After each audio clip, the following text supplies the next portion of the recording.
Good morning my dear student. आज topic लेकर आए हैं पावलोव का सिद्धांत। और पावलोव से संबंधित जितने भी डाउट होंगे इस वीडियो में आपका क्लियर हो जाएगा। इस वीडियो को लास्ट तक देखते रहिएगा और जितने भी समस्याएं आती हैं वो समस्याओं का समाधान इस वीडियो में हो जाएगा। तो हम लोग देखते हैं कि पावलोव ने किस पर प्रयोग किया था, कैसे प्रयोग किया था, अब प्रयोग करके उन्होंने क्या सिद्धांत निकाला और सिद्धांत निकालने के बाद वो हमारे एजुकेशन में कैसे प्रयोग किए जाते हैं और पावलोव का सिद्धांत क्यों इम्पॉर्टेंट है, क्यों परीक्षा में पूछा जाता है। इस वीडियो में हम लोग पूरा क्लियर करेंगे किस तरीके से है। तो पावलोव हम लोग देखते हैं कि पावलोव किस देश के मनोवैज्ञानिक थे। वो रूसी मनोवैज्ञानिक थे। 1904 ईस्वी में पाचन क्रिया पर इन्होंने प्रयोग करके नोबेल पुरस्कार प्राप्त किए थे। क्या प्राप्त किए थे? नोबेल पुरस्कार प्राप्त किए थे। और इन्होंने अपना प्रयोग किस पर किया था? पावलोव ने अपना प्रयोग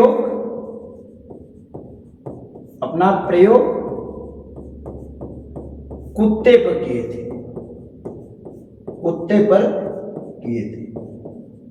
मतलब कि एक कुत्ते पर प्रयोग करके उन्होंने बताया कि सहज उद्दीपक से कैसे उसको कंडीशनिंग किया जाता है, मतलब अनानुबंधित से कैसे अनुबंधित किया जाता है, किस तरीके से अनुबंधन होता है। तो सारे पावलोव ने कुत्ते पर प्रयोग करके दिए थे। इसको हम लोग देखते हैं स्लाइड के माध्यम से। ये पता हो गया कहाँ के मनोवैज्ञानिक थे? रूसी मनोवैज्ञानिक थे। 1904 में ये पाचन क्रिया पर प्रयोग किए थे। पाचन क्रिया पर प्रयोग करके क्या प्राप्त किए थे? नोबेल पुरस्कार प्राप्त किए थे। पावलोव ने अपना प्रयोग किस पर किया था? कुत्ते पर प्रयोग किया था। ठीक, अब देखते हैं इसको स्लाइड के माध्यम से। ये देखिए,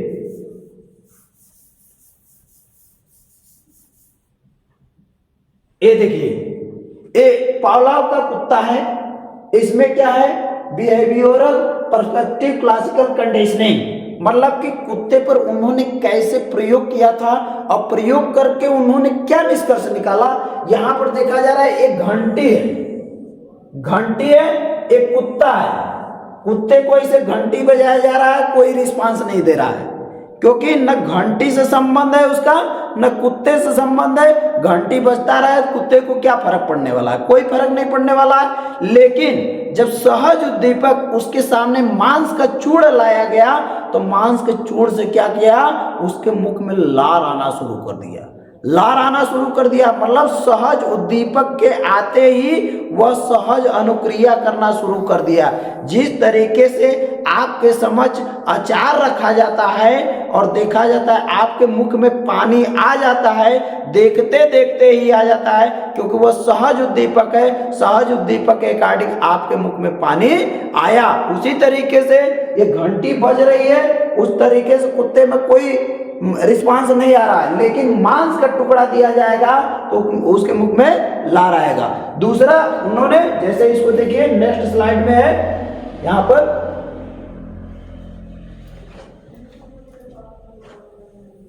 नेक्स्ट स्लाइड में ये अनुबंधन के पूर्व का मतलब अभी कुत्ता अनुबंधित नहीं हुआ।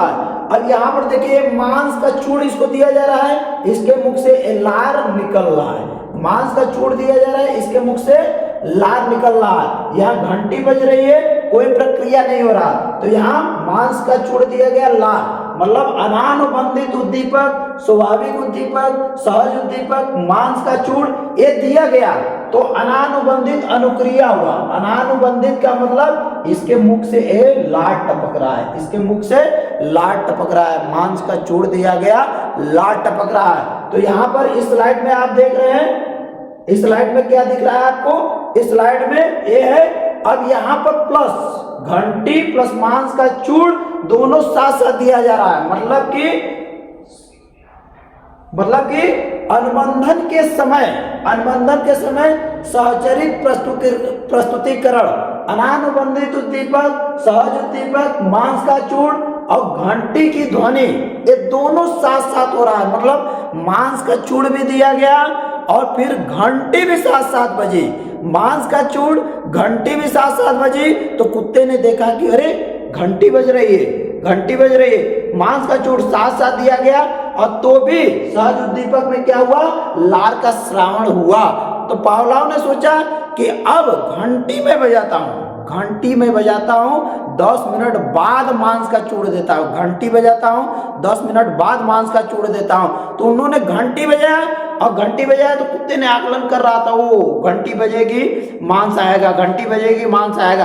तो घंटी जो ही बज रही थी तो ही मांस का चूड़ दिया जा रहा था और उसके बाद वो लार का श्रावण हो रहा था। मतलब यह अनानुबंधित उद्दीपक, सहज उद्दीपक, घंटी का बजना, अनानुबंधित उद्दीपक मतलब उसके अंतर्गत अभी अनुबंधन नहीं हुआ है। यहाँ पर देखेंगे आप एक स्लाइड में ये दोनों साथ साथ प्रक्रियाएं हो रही है और लाइट टपक रहा है सहज तरीके से। और लाइट में क्या हुआ, आफ्टर कंडीशनिंग, मतलब कंडीशनिंग जब हो गया, घंटी बजा और मुख से लार श्रावण हुआ, घंटी बजा मुख से लार श्रावण हुआ। अब देखिए इसमें नेक्स्ट ये तीसरा अनुबंधन के बाद, अनुबंधन के बाद क्या हुआ कि अब अनुबंधित उद्दीपक, अनुबंधित उद्दीपक का मतलब घंटी का बजना। अभी तक तो घंटी और मांस साथ साथ में दिया जा रहा था, फिर 10 मिनट उसमें लेट किया गया, घंटी बजाया गया, फिर मांस का चूड़ दिया गया, फिर घंटी बजाया, मांस का चूड़ दिया गया। अब पावलोव ने क्या किया, डायरेक्ट घंटी बजाया, घंटी बजाने के बाद उस कुत्ते के मुख से क्या लार श्रावित हुआ। मतलब उन्होंने देखा कि एक कंडीशनिंग के बाद, कंडीशनिंग जब किया गया, घंटी बजा, घंटी और मांस साथ साथ दिया, फिर उसके बाद घंटी बजा, मांस को कुछ लेट में दिया और धीरे धीरे कुत्ते का दिमाग कहाँ कंसंट्रेट हो गया, घंटी की तरफ कंसंट्रेट हो गया। तो घंटी बजी, उसको लगा कि मांस का टुकड़ा आएगा, घंटी बजी मांस का टुकड़ा आएगा, तो घंटी बजी और कुत्ते के मुख में लार का श्रावण हुआ। इस तरीके से उन्होंने निष्कर्ष में क्या निकाला, पावलोव अनुबंधन के 4 प्रमुख अंग, पहला स्वाभाविक उद्दीपक, स्वाभाविक अनुक्रिया, अनुबंधित उद्दीपक, अनुबंधित अनुक्रिया। यहाँ यही से आपका क्वेश्चन पूछा जाता है निम्नलिखित में से कौन सा स्वाभाविक उद्दीपक है, कौन सा स्वाभाविक अनुक्रिया है, कौन सा अनुबंधित उद्दीपक है, कौन सा अनुबंधित अनुक्रिया है। तो इसमें स्वाभाविक उद्दीपक में क्या था, स्वाभाविक उद्दीपक में मांस का चूड़ था और अनुक्रिया में क्या थी, कुत्ते का लार का टपकना, कुत्ते में लार का टपकना। अब अनुबंधित उद्दीपक का क्या था, अनुबंधित उद्दीपक में क्या था, घंटी का बजना, घंटी का बजना क्या था, घंटी का बजना, समझ में आ रहा है, घंटी का बजना। और अनुबंधित अनुक्रिया क्या था, अनुबंधित अनुक्रिया में क्या था, लार का टपकना, लार का टपकना।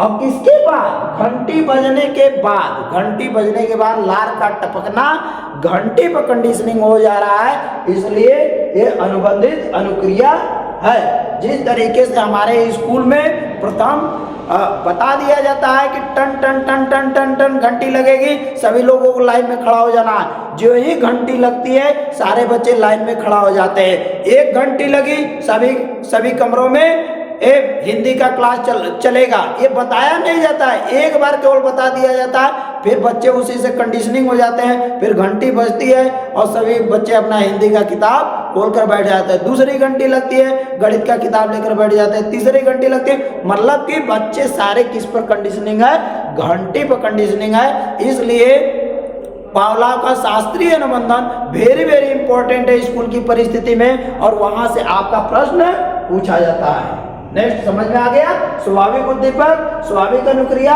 अनुबंधित उद्दीपक, अनुबंधित अनुक्रिया। अब नेक्स्ट देखते हैं हम लोग पावलोव के सिद्धांत के उपनाम। वेरी वेरी इंपॉर्टेंट क्वेश्चन है, यहां से आएगा। मैं जो भी लेकर आ रहा हूं एकदम सॉलिड क्वेश्चन लेकर आ रहा हूं, जो कि आपके परीक्षा में डायरेक्ट वहीं से क्वेश्चन पूछे जाएंगे, इधर उधर की बातें नहीं, टू द पॉइंट बात करेंगे, टू द पॉइंट, जो परीक्षा में एकदम हूबहू आने वाला है। अब यहां से क्वेश्चन इतना ही पढ़ने से आपका एक क्वेश्चन एक क्लियर हो जाएगा, उस स्लाइड के माध्यम से एक क्वेश्चन वहां से बनता है वहां से क्लियर हो जाएगा, यहाँ से क्लियर हो जाएगा। इसलिए इस वीडियो में लास्ट तक बने रहिए, एक एक पॉइंट आपका क्लियर होता चला जाएगा। वही चीज बताया जाएगा जो आपकी परीक्षा में आते हैं, और परीक्षा से संबंधित सारी बातें होंगी, और उसके इतर जितने भी हैं वो सब बातें नहीं होंगी। तो यहाँ पर देखिए, पावलोव के सिद्धांत के उपनाम क्लासिकल कंडीशनिंग के नाम से जाना जाता है। क्लासिकल कंडीशनिंग डायरेक्ट पूछा जाता है, क्लासिकल कंडीशनिंग का सिद्धांत किसने दिया था? पावलोव ने दिया था। फिर दूसरा दे रहा है शास्त्रीय अनुबंधन, इसी को हिंदी में दे देता है। क्लासिकल कंडीशनिंग अंग्रेजी में है और शास्त्रीय अनुबंधन हिंदी में नाम है। शास्त्रीय अनुबंधन का सिद्धांत किसने दिया था? पावलोव ने दिया था। अनुबंधित अनुक्रिया का सिद्धांत किसने दिया था? अनुबंधित अनुक्रिया का सिद्धांत पावलोव ने दिया था। कई बार एक क्वेश्चन पूछा गया है, अनुकूलित अनुक्रिया का सिद्धांत किसने दिया था? पावलोव ने दिया था। फिर उसके बाद संबंध परिवर्तन का सिद्धांत किसने दिया था? पावलोव ने दिया था। शरीर शास्त्रीय का सिद्धांत किसने दिया था? पावलोव ने दिया था। संबंध प्रतिक्रिया का सिद्धांत किसने दिया था? पावलोव ने दिया था। प्रतिवादी अनुबंधन का सिद्धांत किसने दिया था? पावलोव ने दिया था। CR theory, very very important, CR conditioning and response की थ्योरी किसने दिया था? पावलोव ने दिया था। इसलिए पावलोव के सिद्धांत को उपर्युक्त उपनामों से भी जाना जाता है। बस पावलोव से संबंधित ये सारे उपनाम प्लस पावलोव का प्रयोग, कुत्ते पर प्रयोग किए थे, रूसी मनोवैज्ञानिक थे। पाचन क्रिया पर 1904 में इनको नोबेल पुरस्कार प्रदान किया गया था। यही सारे बस क्वेश्चन आपके बनते हैं। ठीक समझ में आया? कहाँ के मनोवैज्ञानिक थे? रूस के मनोवैज्ञानिक थे। 1904 में कब इनको नोबेल पुरस्कार दिया गया? 1904 में दिया गया। किस पर इन्होंने प्रयोग किया था? पाचन क्रिया पर प्रयोग किया था। इन्होंने अपना प्रयोग किस पर किया था? कुत्ते पर प्रयोग किया था। कुत्ते पर कैसे प्रयोग किया था? अनुबंधन के पूर्व, अनुबंधन के समय, अनुबंधन के बाद। अनानुबंधित उद्दीपक, अनानुबंधित अनुक्रिया, अनुबंधन के पूर्व, अनुबंधन के समय, अनानुबंधित उद्दीपक, अनुबंधित उद्दीपक, अनानुबंधित अनुक्रिया। फिर उसके बाद अनुबंधित उद्दीपक, अनुबंधित अनुक्रिया, मतलब घंटी बजा, कुत्ते के मुख में लार आया। और फिर ये सारे सिद्धांत, क्लासिकल कंडीशनिंग का सिद्धांत, शास्त्रीय अनुबंधन का सिद्धांत, अनुबंधित अनुक्रिया का सिद्धांत, अनुकूलित अनुक्रिया का सिद्धांत, संबंध परिवर्तन का सिद्धांत, शरीर शास्त्री का सिद्धांत, संबंध प्रतिक्रिया का सिद्धांत, प्रतिवादी अनुबंधन का सिद्धांत, SR थ्योरी इत्यादि पावलोव के सिद्धांत को उपनाम से जाना जाता है, जिसको शास्त्रीय अनुबंधन का सिद्धांत, क्लासिकल कंडीशनिंग का सिद्धांत, ये सारे सिद्धांत को ये सारे उपनाम से जाना जाता है, जो कि आपके परीक्षा में इसी में से कोई रख कर पूछा जाएगा, निम्नलिखित में से कौन सा पावलोव का सिद्धांत है या पावलोव ने सिद्धांत दिया है। तो ये सारे चीज यहां से आपके क्लियर हो जाते हैं। नेक्स्ट, अनुबंधन के प्रकार। अनुबंधन 5 प्रकार के होते हैं। पहला अग्रवर्ती अनुबंधन, दूसरा समसामयिकी अनुबंधन, विलंबित अनुबंधन, चिन्ह अनुबंधन, पश्चवर्ती अनुबंधन। अग्रवर्ती अनुबंधन का मतलब जो मांस का चूड़ देने के पूर्व हुआ था। अग्रवर्ती अनुबंधन मतलब मांस से उसका संबंध था कुत्ते का।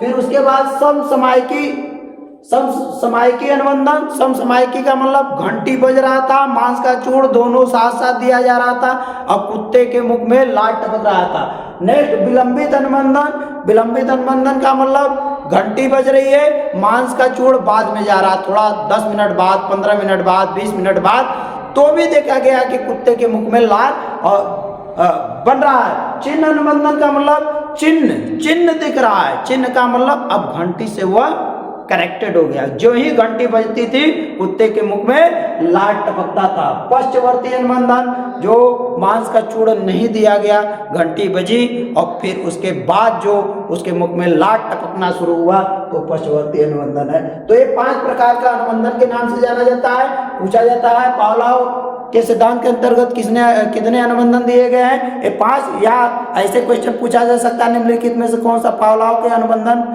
नहीं है? तो कोई भी इसमें से 3, एक और रख दे दिया जाएगा, आपसे पूछ लिया जाएगा। नेक्स्ट है इसका शैक्षिक नियतार्थ।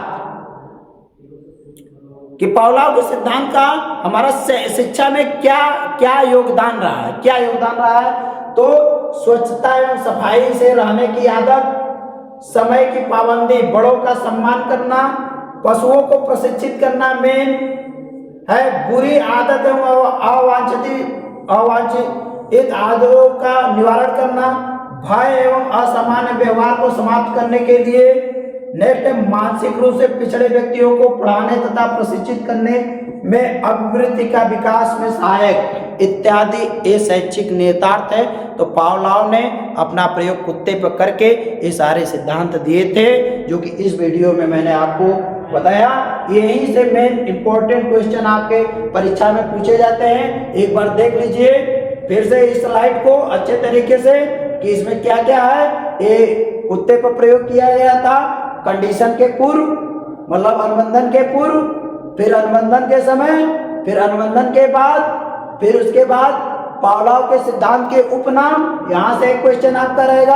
अनुबंधन के प्रकार 5 प्रकार के: अग्रवर्ती अनुबंधन, समसमायिकी अनुबंधन, विलंबित अनुबंधन, चिन्ह अनुबंधन, पश्चवर्ती अनुबंधन, और फिर उसके बाद शैक्षिक निहितार्थ। बस इतना ही क्वेश्चन आपके पावलोव से पूछे जाते हैं।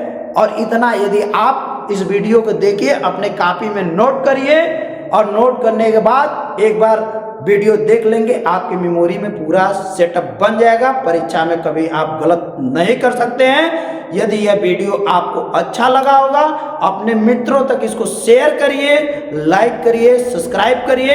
इस तरीके से छोटे छोटे जितने साइकोलॉजिस्ट हैं उनका सिद्धांत टू द पॉइंट लेकर आऊंगा। एकदम डायरेक्ट क्वेश्चन आपके पेपर में फंसेगा। यूपी टेट का भी नोटिफिकेशन बहुत जल्द आने वाला है, जुलाई में पेपर होने वाला है, और 100% यहाँ से क्वेश्चन आने वाले हैं। और इसको बार बार देखिए और अपने कॉपी में नोट करिए। थैंक यू, धन्यवाद।